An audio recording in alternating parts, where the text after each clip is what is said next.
વડોદરા જિલ્લા કલેક્ટર કચેરી અંતિમ દિવસે જુદી જુદી પાર્ટીના તથા અપક્ષ ઉમેદવારોએ ફોર્મ સુપરત કર્યા હતા. કુલ 34 જેટલા ઉમેદવારોએ ફોર્મ ભર્યા હતા. આજે ઉમેદવારોની ફોર્મની ચકાસણી શરૂ કરવામાં આવી હતી.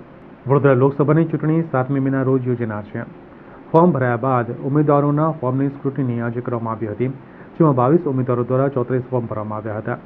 14 ઉમેદવારોના 23 ઉમેદવારી પત્રો માન્ય થયા હતા. 8 ઉમેદવારો અને 11 પત્રો અમાન્ય થયા હતા, જ્યારે 4 અપક્ષ ઉમેદવારોના ફોર્મ રદ થયા હતા. શાંતિપૂર્ણ માહોલમાં આ સંપૂર્ણ પ્રક્રિયા પૂર્ણ થઈ હતી, જ્યાં સ્ક્રુટિની પૂર્ણ થયા બાદ મુખ્ય ચૂંટણી અધિકારીએ વધુ માહિતી આપતા જણાવ્યું હતું. આજે જે નિર્ધારિત સમય હતો એ પ્રમાણે, એટલે કે આજે સવારે 11 કલાકે ઉમેદવારી પત્રોની ચકાસણીની પ્રક્રિયા હાથ ધરવામાં આવેલી, જે અંતર્ગત કુલ 22 ઉમેદવારો હતા અને 34 ફોર્મ હતા. એ પૈકી 14 ઉમેદવારોના 23 ઉમેદવારી પત્રો, એટલે 14 ઉમેદવાર અને 23 ઉમેદવારી પત્રો એ માન્ય થયેલા છે, અને 8 ઉમેદવાર અને 11 ઉમેદવારી પત્રો અમાન્ય ઠર્યા છે.